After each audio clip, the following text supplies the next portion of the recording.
안녕하세요. 강동선 ABA 연구소 소장 강동선입니다. 오늘 제가 준비한 부분은 발달 장애인을 위한 공간 구조화입니다. 화면 얼굴 보이게 이렇게 하다가 이번에 바꾼 이유는요.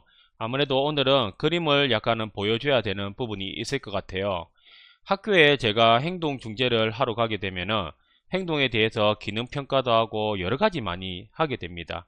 하지만 가장 제일 기본이 되는 거는 이런 공간에 대한 부분인 것 같아요.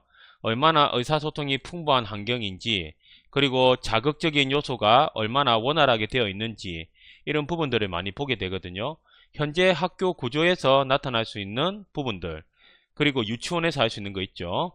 그리고 최근에 통합돌봄센터를 포함해서 복지기관에서 주간보호, 발달장애인 평생교육센터, 주간활동 부분 24시간 이런 부분들이 다 있잖아요. 이런 데서도 공간구조화가 가장 기본이 되는 것 같습니다. 그래서 앞으로 이제 이런 복지 사업이 많이 이루어질 것이고, 학교도 새롭게 이제는 공간에 대해서, 교육에 대해서 이제 고민해 봐야 되는 시점이라고 생각을 하고 있거든요. 그런 부분에서 가장 간단한 내용으로 제가 한번 소개를 드리려고 해요. 앞으로 기회가 되면 이런 공간에 대한 사진을 가지고 와서 어떤 의미를 가지고 있는지를 한 개 한 개 풀어보는 것도 좋을 것 같습니다. 인터넷에 구글에 검색을 하면은 상당히 많은 내용들이 나와 있거든요. 그러면 그런 부분을 보고 충분히 실제 내가 있는 환경에서 응용을 할 수 있을 것 같습니다. 하지만 응용을 할 때도 뭐가 중요할까요? 이 공간 구조화에 대한 핵심적인 개념이 좀 잡혀 있어야 제대로 구현을 할 수 있을 거라고 생각을 하고 있습니다.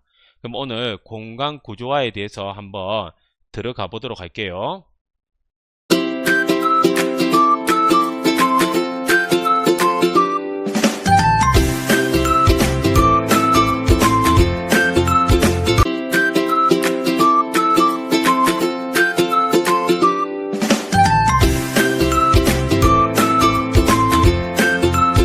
이전에 우리가 공간 구조화는 이제 티치라고 하는 이제 발달 장애, 특히 자폐 스펙트럼 장애를 위한 공간 구조라고 생각하시면 될 것 같아요.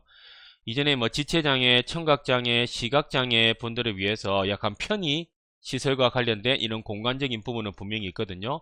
근데 발달 장애는 그거하고 조금은 다른 것 같아요. 지적 장애의 경우에도 이런 공간 구조화가 분명히 중요하기도 하고요. 특히 이제 자폐 스펙트럼 장애를 가진 이제 아동이 되거나 학생이 되거나 성인한테는 이 공간 구조화를 절묘하게 잘 활용하는 게 중요하다고 생각합니다. 때로는 일반화가 되느냐, 너무 구조화되어 있지 않느냐라고 하겠지만은 구조화 이후에 일반화를 도모할 수 있고요. 그리고 구조화가 단점이면서도 장점이 될 수 있거든요. 그러면 그 장점을 살리기 위한 노력이 충분히 이 안에서 구현될 수 있다라고 보여집니다. 제가 이제 참고한 부분을 보면요. 티치에 대한 책을 제가 많이 찾아보는데 많이 없어요, 생각보다. 우리 번역본이 많이 없고요. 앞으로 더 찾아서 제가 책과 연관해서 조금 소개도 시켜드리도록 할게요. 우선은 티치 자폐와 더불어 사는 법, 이 내용이 그래도 개념을 이해하기에는 가장 좋았던 것 같습니다.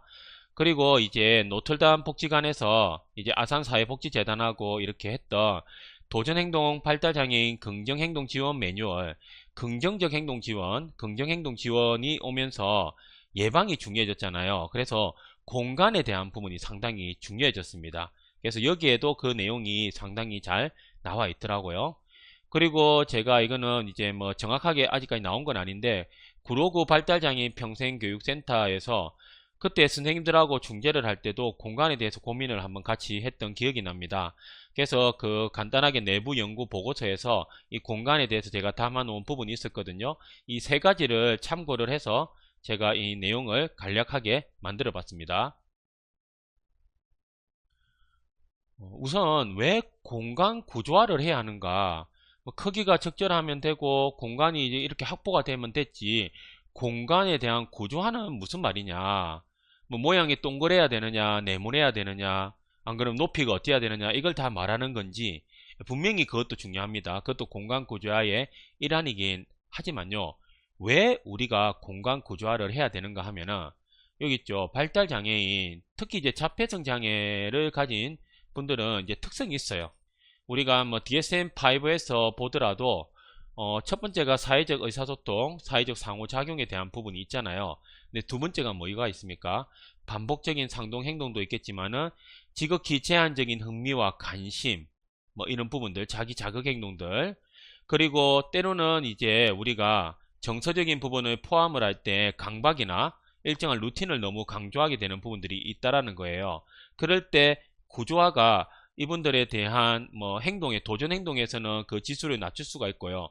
때로는 학습이나 무엇인가를 할 때는 그걸 올릴 수 있는 요인이 된다는 겁니다. 그래서 적절하게 공간이 구조화되어 있고 여기에서 핵심은 시각적인 기술입니다. 시각적인 안내, 뭐 팩스부터 해서 여러 가지가 포함이 될 수도 있어요.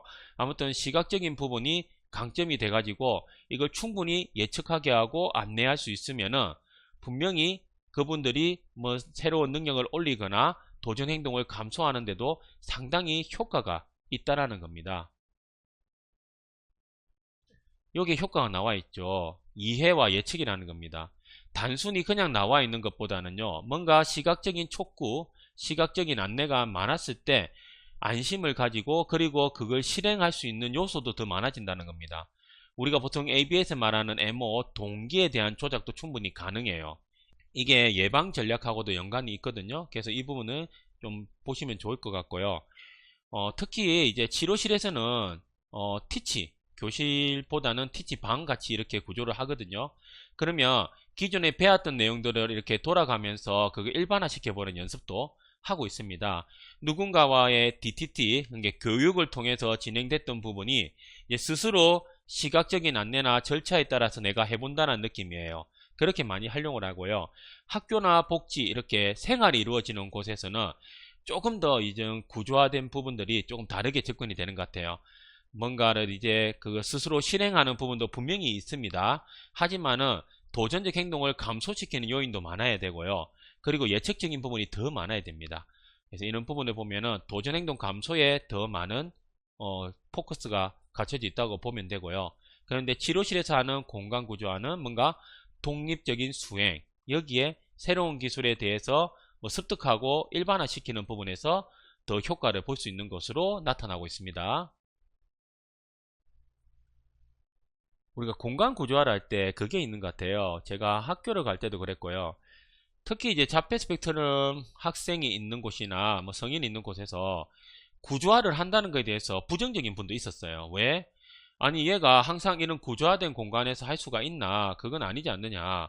일반화가 되기 위해서는 공간에 대해서 하면 안 된다. 사회적으로 우리가 규범이 있는데 다 이렇게 앉아 있는데 왜 니는 못 앉아 있어? 이걸 해야 되는데 니는 왜 안 되는 거야? 이런 식으로 접근을 해서는 저는 쉽지가 않다고 생각을 해요. 분명히 우리가 사회적 규범에 맞춰서 가야 되는 것은 당연합니다. 그건 당연한데 우선은 개별 욕구에 맞는 구조화가 되어 있어야 돼요. 여기에서 안정적인 수행이 가능한지를 보고 나서 이후에 스몰 스텝 조금씩 조금씩 그걸 변화시켜 가지고 사회적 규범으로 전환시키는 방향을 잡아야지 분명히 한 번에 되지는 않습니다. 하지만 한 번에 되지 않는다고 사회적 규범이 맞다고 해서 바로 노출시켜 버리면 도전 행동을 심화시키고 습득할 수 있는 것도 이 기능이 낮게 나올 수가 있어요. 그럼 당연히 통합이나 지역사회에 적응하거나 일상생활을 하는데 상당히 어려움이 나올 수가 있겠죠. 그래서 우선은 개별 욕구에 맞는 공간 구조화가 있어야 되고요. 이거는 강화적인 부분, 본인이 좋아하는 색이나 공간들이 있다는 겁니다. 여기에서 시각적 안내를 충분히 하고 나서 이후에는 사회적 규범의 기준으로 따라가야 됩니다. 그거는 맞다는 거예요. 그러면 무엇을 고려해야 되는가 라고 하면은 이 공간 구조화가 도전 행동을 유발시킬 수 있는 환경 요인을 최소화하는 거잖아요. 그래서 공간의 크기 중요합니다. 제가 어디 이제 학교에 가봤더니 공간이 너무 좁아요.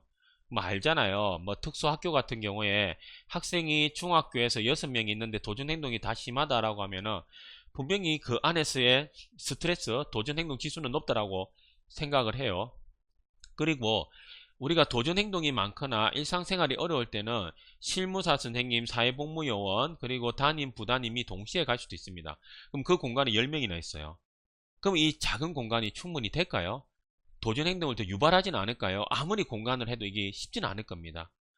최근에 이제 통합 돌봄 사업이 되면서 그 공간을 확보하라고 되어 있는데 아마 기관마다 요건은 다를 건데 너무 공간 크기가 제한적이면은 할 수 있는 거, 도전 행동을 감소시킬 수 있는 거, 뭔가를 수행할 수 있는 거, 학습을 할 수 있는 거, 안 그러면 프로그램을 할 수 있는 요소들도 많이 줄게 된다고 생각을 합니다. 그래서 기본적인 공간의 크기가 중요하고요. 이 안에 활동을 다양하게 할 수 있는 걸 녹여내야 돼요.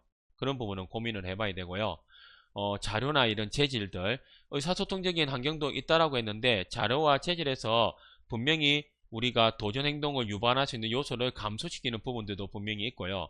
때로는 이 자료와 재질을 통해 가지고 그걸 더 선호하게 할 수도 있어요. 이런 특성을 고려해 가지고 이런 부분들을 잘 조합을 해줘야 됩니다. 그래서 이제 이후에 있을 4단계를 제가 소개를 해드릴 겁니다. 공간 구조화의 핵심은 구조화된 환경이 있어요. 우리가 익히 알고 있는 티치가 이 내용입니다. 그리고 이 안에는 시각적 정보 시스템이 있고요. 또 활동이라는 것이 있습니다. 얼마나 공간 안에서 이루어지는 다양한 활동들, 그리고 본인한테 맞는 루틴적인, 안 그러면 때로는 본인이 수행할 수 있는 시각적 안내가 있는 이런 구조화가 되어 있는 활동이 있는지도 중요하고요. 그리고 다양한 의사소통 지원 체계, 뭐 팩스를 통해서 한다든지, 때로는 시각적으로 다르게 될 수 있는 의사소통 지원이 분명히 있을 겁니다. 근데 여기에서 특히 강조하는 거는 구조화된 환경이라고 하는 티치에 대해서 제가 알려드리도록 할게요. 티치라고 계속 이야기하니까 티치가 뭐예요? 라고 해서 구조화된 환경이라는 용어를 통일하는 게 어떨까라는 생각도 하고 있습니다. 그러면은 환경을 조금 구조화 시켜야 되고 이거는 공간 구조화의 큰 맥락으로 이루어지는구나 라고 생각하시면 되거든요. 그래서 구조화된 환경 티치의 핵심 요소가 우리가 물리적 구조화라는 부분이 있고요. 그리고 일상적인 활동 일정이라는 것이 있습니다. 그리고 활동 구조가 있어요. 시각적 구조화가 이렇게 있습니다. 일상적 활동 일정 같은 경우에는 시각적 스케줄이라고도 이야기 많이 해요. 그리고 활동 구조 같은 경우에는 학업 스테이션, 뭐 워크 스테이션, 이렇게 학업 체계, 이렇게도 이야기를 합니다. 근데 조금 더 이제 거기에 익숙하지 않은 분들을 위해서 물리적 구조와 일상적 활동 일정, 그리고 활동에 대한 구조, 내 책상 구조라는 거죠. 루틴이 있는 구조입니다. 시각적 구조와 과제에 대해서 뭔가 알려주는 이런 부분으로 나누는 게 더 좋을 거라고 생각하고 있습니다. 티치라고 하는 구조화된 환경에서에 대해서 제가 좀 더 알려드리도록 할게요. 물리적 구조와 일상적 활동 일정, 활동 구조, 시각적 구조와 이 4개의 요소에 맞게 잘 구성을 하면은 제대로 된 구조화된 환경을 만들 수 있다는 겁니다. 그 첫 번째가 이제 물리적 구조화죠. 제가 앞으로 진행될 부분은 큰 개념에서 작은 개념이라고 이렇게 보시면 돼요. 처음에 잘 보시면은 자, 교구와 가구를 적절하게 배치하는 방법을 통해 공간을 나누고 구성한다고 되어 있습니다. 발달 장애인의 이동 방향이나 공간에 따른 기대 활동, 자, 그리고 다양한 자극에 쉽게 산만해지는 발달 장애인에게 불필요한 자극을 제거해 주는 거, 필요한 자극만 제시해 가지고 효율도 올리고 도전 행동도 감소시키는 이런 개념입니다. 그러니까 아까 교실, 아까 프로그램실이 있는데 그 크기가 중요하다고 이야기를 했잖아요. 그러면 그 크기만 중요한 것이 아니라 들어왔을 때 그 공간이 과연 어떻게 구성되어 있는가에 따라서 행동도 달라지고 습득하는 것도 달라지고 이게 원활하게 프로그램도 진행할 수 있고 도전 행동도 미리 감소시킬 수 있다는 겁니다. 그걸 물리적 구조화를 통해서 1차적으로 우리가 해결해야 된다는 부분이죠. 처음에 이제 프로그램실을 만들다든지 안 그러면은 교실을 만든다고 할 때 물리적 구조화에 따라서 먼저 이걸 해 나가는 것이 중요하다고 봐지거든요. 그러면 한번 예시를 보면서 한번 볼게요. 우리가 입구에 들어오면은 여기에 개별화된 이건 전체적인 부분입니다. 일정 스케줄, 시각적 스케줄이 있으면은 이런 루틴에 따라서 움직이게 되거든요. 첫 번째 들어왔다. 개별 공간을 이렇게 만드는 것도 중요한 것 같아요. 그리고 이제 집단 학습에 가서 그리고 나서 이제 교사와 안 되는 거 학습을 하고 개별해서 스스로 하기도 하고 그리고 나서 이제 스스로 다 하게 되면 확인을 받고 나서 이런 휴식 공간을 가게 되는 겁니다. 이렇게 다 공간이 뭐예요? 우리 보통 학교에나 프로그램에 들어가면요. 요 집단 코너가 있고 세면대 있고 이렇게 되어 있어요. 쉬는 공간이 있을 수도 있는데 이런 개별 공간이나 이 각각 형태에 맞는 공간 구성을 하는 것이 중요한데 그렇게 잘 안 되는 것 같아요. 왜? 칠판이 여기 있으면 다 이렇게 보고 있어야 되거든요. 이렇게 본다는 거 생각을 안 하는 거예요. 그런데 잘 보면은 우리가 칠판을 보고 다 프로그램 다 완성이 될까요? 두 명만 있어도 개별화가 힘들다고 하는 것이 이 장애 학생, 장애인, 발달 장애인에 대한 프로그램이라고 할 수 있을 것 같아요. 그런데 이게 뭐 기능이 비슷하고 서로 형태, 안금 특성이 비슷하면은 분명히 칠판을 통한 그룹 활동이 가능할 거라고 봐져요. 그것도 중요한 요소이긴 한데, 그런데 우리가 그렇지 않을 수 있다는 겁니다. 특히 자폐 스펙트럼 학생이나 이용인이 많은 경우에는 이런 개별 공간과 적절하게 집단 공간, 휴식 공간을 잘 배치하는 것이 무엇보다 중요하거든요. 그래서 이걸 한번 기존의 틀을 한번 깨보자라는 것이 제 생각입니다. 우리가 들어오면 교실은 이래야지라는 걸 한번 깨보자는 거죠. 그는 교실 위주로 하는 것이 아니라 개별 발달 장애인을 위한 특성을 고려한 걸로 우리가 공간을 맞춰보는 것이 더 중요하다고 봐지거든요. 자, 여기 보시면은 개별 책상이 이렇게 되어 있어요. 뭔가 독서실 같은 느낌도 있죠. 교과함도 여기에 있고, 여기도 개별 책상입니다. 여기 쉬는 공간, 뭐 그룹 공간도 있고, 선생님 뭐 여기 오면 같이 화면 보면서 뭔가 할 수 있고요. 자, 이런 부분들도 자, 오픈되어 있는 것보다 오히려 이게 그 자극을 더 차단할 수 있는 부분이 있습니다. 그래서 이후에 있을 뭐 시각적 스케줄, 학업 체계 보면은 자, 이렇게 루틴으로 만들 수도 있거든요. 그걸 미리 이제 물리적 공간을 이렇게 세팅을 해주는 거예요. 내 책상에서 내가 프로그램 한다. 기존에 같으면 생각을 못하죠. 뭐 독서실은 내 스스로 공부하는 곳이니까 당연히 생각하시겠지만은 4명이 있으면 내가 수업하면 4명이 내를 보고 있어야지라는 이런 생각이 갇혀 있다는 겁니다.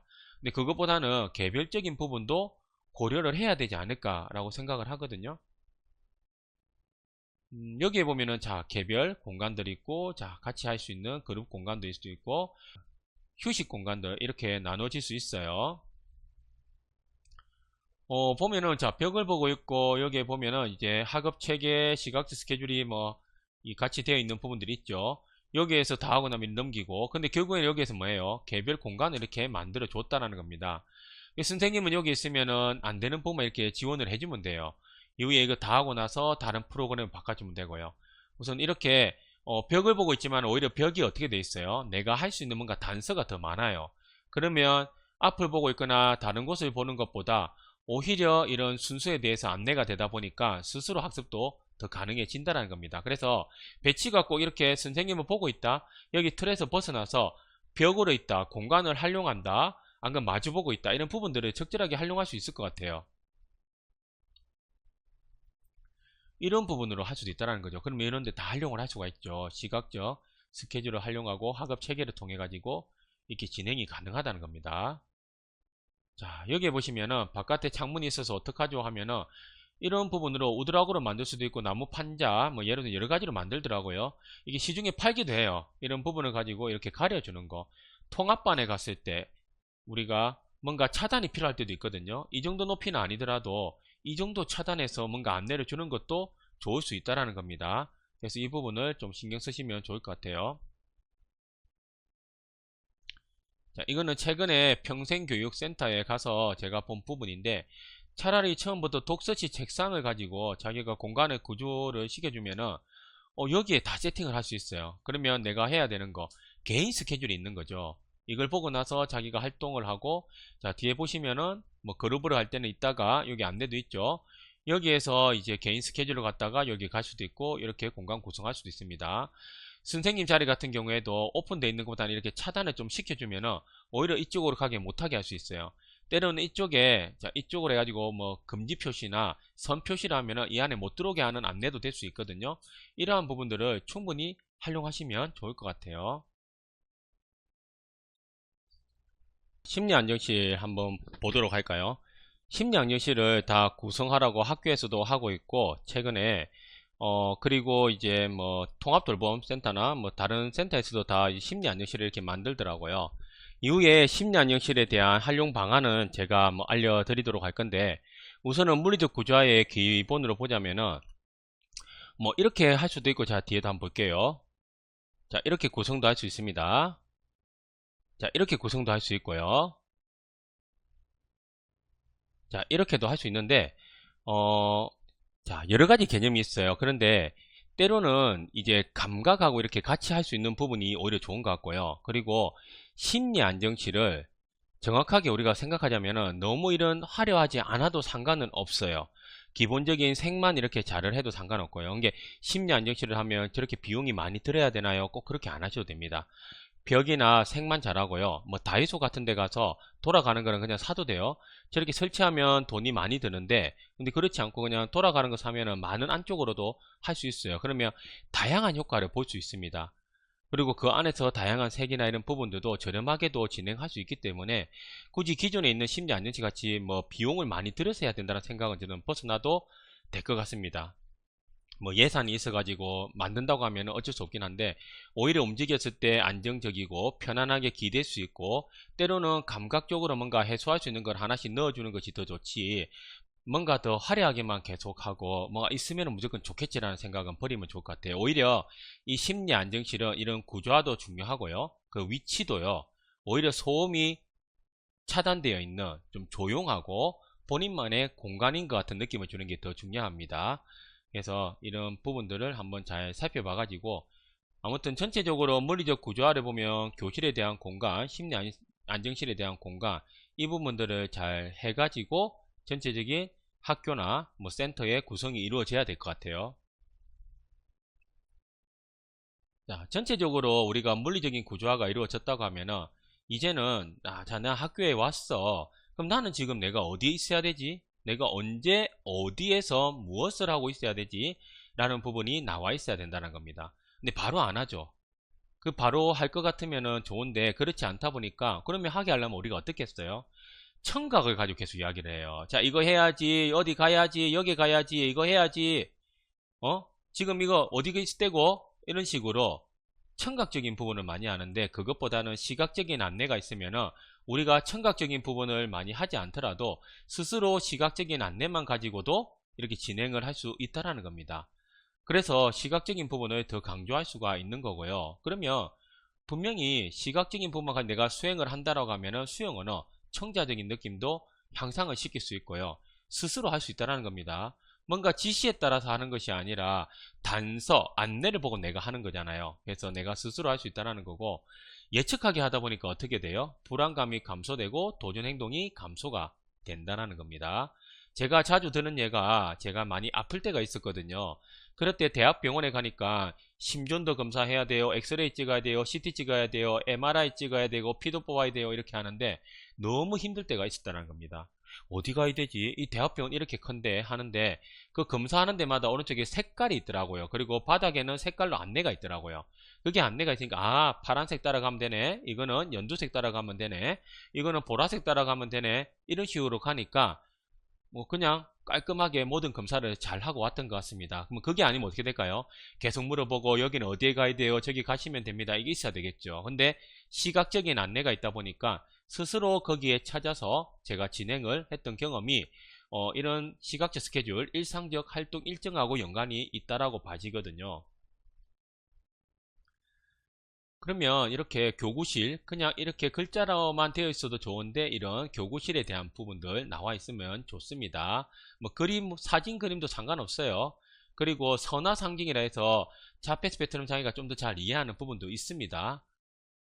그러면 여기에 이런 선화상징, 상징을 가지고 하는 것도 더 좋을 때도 있어요. 왜냐면 외부에 다른 자극들이 없어요. 이것만 볼 수 있다는 겁니다. 그래서 명시적으로 더 잘 이해할 수 있다는 뜻이거든요.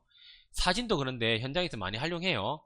근데 사진을 보다 보면은 다른 자극이 더 들어올 때도 있어요. 그래서 사진도 잘 찍으면 좋을 것 같고, 하지만 어떠한 것이 더 효율적인 거는 잘 활용하시면 된다는 겁니다. 시각적 달력같이 이런 식으로 뭔가 예측 가능하게 해주면 좋다라는 거거든요.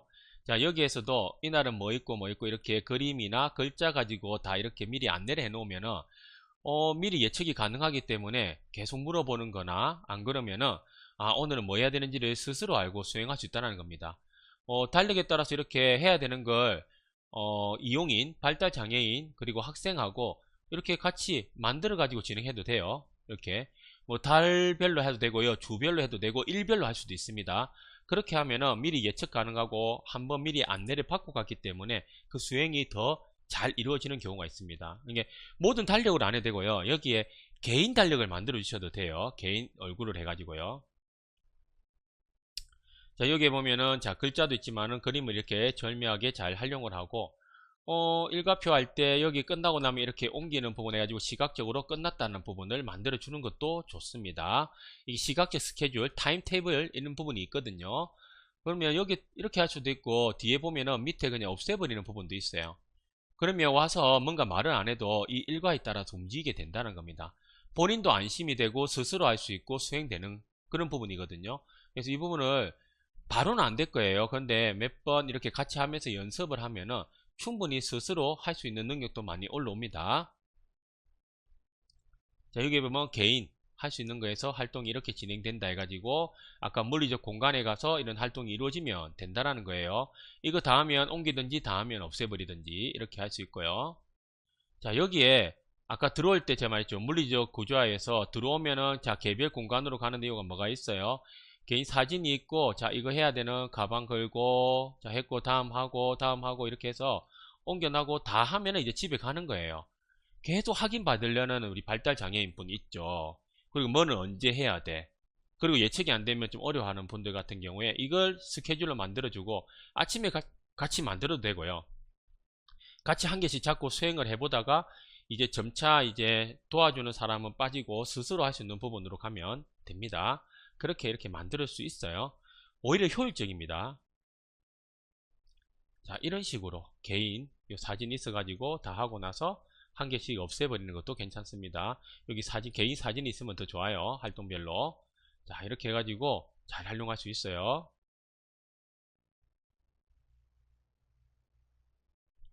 활동 구조가 있습니다. 시각적 스케줄하고 약간은 이제 같이 연계된 부분이 많이 있는데요.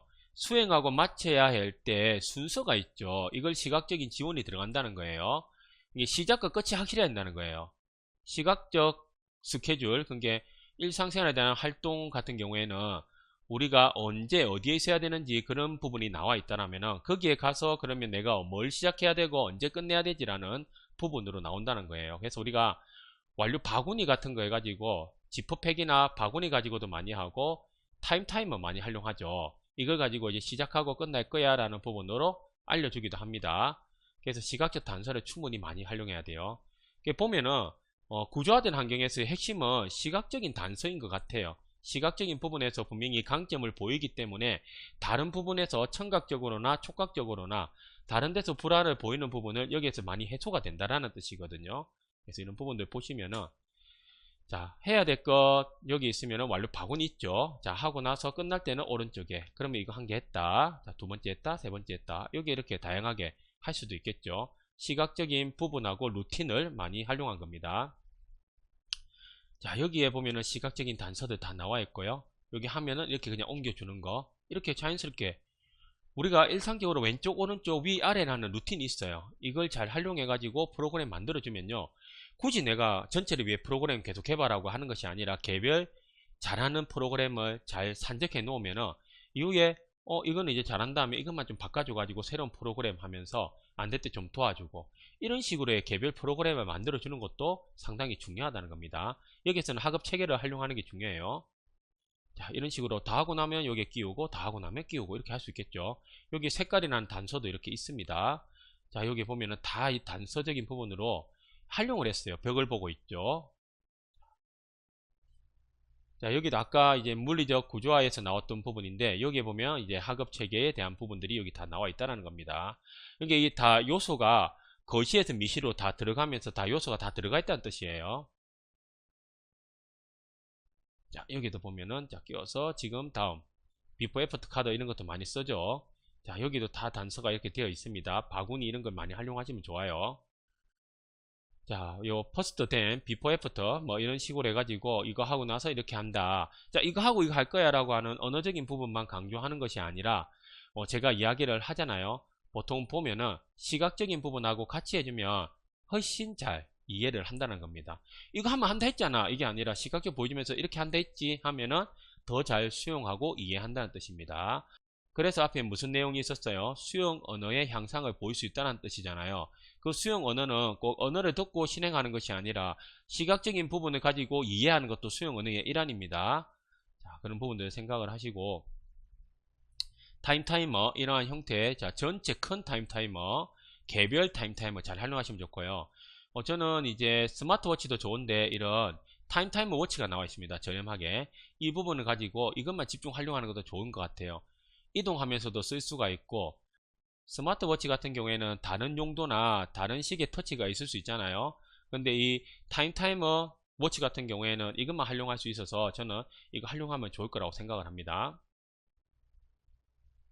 자, 마지막 가장 작은 체계가 될 수 있는 시각적 구조화죠.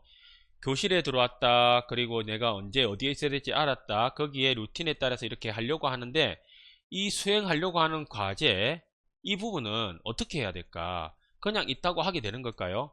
잘 수행할 수 있는 요소들이 있다는 겁니다. 그런 부분들을 촉구, 지그 이런 개념을 가지고 해줘야 된다는 뜻이에요. 그래서 언어가 아니라 시각적으로 단서를 주면은 거기에 따라서 스스로 수행할 수 있는 부분이 있다는 겁니다. 자, 이거 이렇게 계속 옆에서 같이 하는 것보다는, 자, 이거 보고 할 수 있으면 더 좋겠죠. 시각적으로 루틴을 만들어주고 구조화를 만들어줄 수 있다는 뜻입니다. 자, 그리고 여기에 보면은 뭔가, 이거 뭐지? 큰 거는 여기에 들어가 있어야 될 것 같고, 처음부터 안 될 때는 몇 개 이렇게 넣어 놓으면 돼요. 그러면 자연스럽게 큰 거는 이렇게 분류할 수도 있습니다. 이게 하나의 프로그램이란 거예요. 아까 바구니에 있든지, 지퍼백에 있다든지.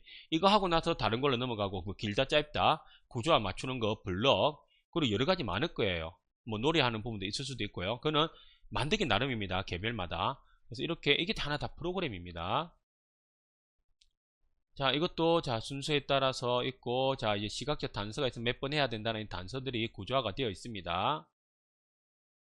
자, 여기에 보면 C가 있으면 C를 여기에 넣을 것 같고, 뭔가 이런 부분을 보고 나서 그대로 할 수 있을 것 같고, 이렇게 만들어주는 부분이에요. 그냥 자 이렇게 쌓아보자 이게 아니라, 이것도 단계별로 나눠져 있으면 또 더 잘 쌓을 수 있겠죠. 이거는 뭐 과제 분석을 해가지고 조금 더 상세하게 해줄 수는 있어요. 이게 단순히 있는 것보다 시각적 단서에 따라서 스스로 프로그램 진행이 가능하다는 뜻입니다. 자, 여기에도 어떻게 될까요? 첫 번째 빼고, 자, 요 접시, 컵, 색깔 단서도 있죠. 이런 식으로 해볼 수 있다는 뜻이에요. 단서만 있으면 스스로도 한다는 겁니다. 자, 색깔 단서, 크기 단서, 자, 이렇게 다 있죠. 이런 식으로 구조화 만들어 가지고 프로그램을 진행하면은 전체적인 안정도 있는데, 프로그램을 우리가 어떻게 뭘 진행해야 되지라는 부분도 이 공간 구조화에 다 나와 있습니다. 그래서 제대로 할 수 있으니까 이러한 부분들 잘 활용하시면 좋을 것 같아요. 자, 오늘은 공간 구조화에 대해서 해봤습니다. 특히 발달장애인, 그 중에서도 자폐 스펙트럼을 가지고 있는 장애인 같은 경우에 이런 공간 구조화가 중요하다. 그 안에서도 이제 구조화된 학습이라고 할 수 있는 티치에 대해서 조금 더 잘 이해를 하시고, 이걸 잘 활용하시면요, 정말 프로그램도 지금보다는 더 수월하게, 도전 행동도 기본적으로 낮출 수도 있고요. 그리고 선생님들이 해야 되는 여러 가지 프로그램에 대한 부담 이런 것도 줄 수가 있다는 겁니다. 이거 잘 세팅하면 될 것 같아요. 그래서 이렇게 세팅해서 개별 과제 잘 주고 나서 선생님이 할 수 있는 프로그램도 조금 진행을 하고, 그리고 외부와 연계된 이 프로그램도 진행을 하고, 통합적으로 보면 이렇게 하면 될 것 같아요. 뭐 학교 선생님 같은 경우에는 내 수업 시간에 이렇게 진행을 하고, 다른 선생님 전담 교실에 올 때는 조금은 다르게 진행을 해봐야 되겠다 해가지고, 그런 이중적인 구조를 조금 가져갈 수도 있다고 생각을 합니다. 안 그러면은 아예 이분들을 위한 티치 스쿨 형태로 진행이 되는 것도 나쁘지가 않겠죠. 자, 구독, 좋아요 부탁드리고요. 이런 공간 구조화가 앞으로 프로그램을 진행하거나 학생들을 가르치는 데 많은 도움이 되었으면 합니다. 감사합니다.